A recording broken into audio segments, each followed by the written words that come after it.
চলেন আপনাদের বলি দুবাই 2040-তে কেমন দেখাবে। দুবাইতে আসতে যাচ্ছে ক্রিক টাওয়ার, যেটা বুর্জ খলিফা থেকেও লম্বা হবে এবং ওয়ার্ল্ডের টলেস্ট টাওয়ার হবে। দুবাইতে আসতে যাচ্ছে পাম জেবেল আলী, যেটা 3 টাইম বিগার সাইজ দেন পাম জুমেরা। আমরা সবাই তো পাম জুমেরা চিনি, তাই না? সো যখন পাম জেবেল আলী রেডি হবে তখন আপনি ভাবতে পারেন ওটা কেমন দেখাবে। এবং দুবাইতে আসতে যাচ্ছে ওয়ার্ল্ডস বিগেস্ট এয়ারপোর্ট, যেটা হচ্ছে 5 রানওয়ে থাকবে ওখানে এবং 260 মিলিয়ন প্যাসেঞ্জার সার্ভিস দিবে এভরি ইয়ার। দুবাই হতে যাচ্ছে 60% অফ গ্রিন। এখানে আপনি ডেজার্ট আর দেখতেই পাবেন না। 60% of Dubai will be green. এবং দুবাইতে আসতে যাচ্ছে 20 মিনিটস কানেক্টিভিটি, যেখানে আপনি দুবাইয়ের যে কোনো জায়গায় 20 মিনিটসের মধ্যে ট্রাভেল করতে পারবেন। এবং দুবাইতে আসতে যাচ্ছে মাল্টিপল মেট্রো স্টেশন।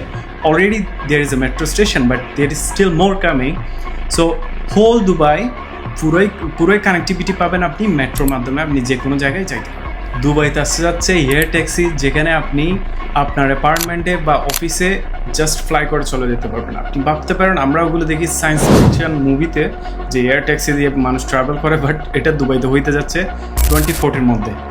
এবং দুবাইতে ইতিহাদ রেলওয়ে আসতেছে, যেটার মাধ্যমে আপনি দুবাই থেকে শারজাহ, আজমান মানে হোল ইউএই কানেক্টিভিটি পেয়ে যাবেন এবং যেই রেল আপনার পুরো জিসিসি কান্ট্রি কানেক্ট করবে।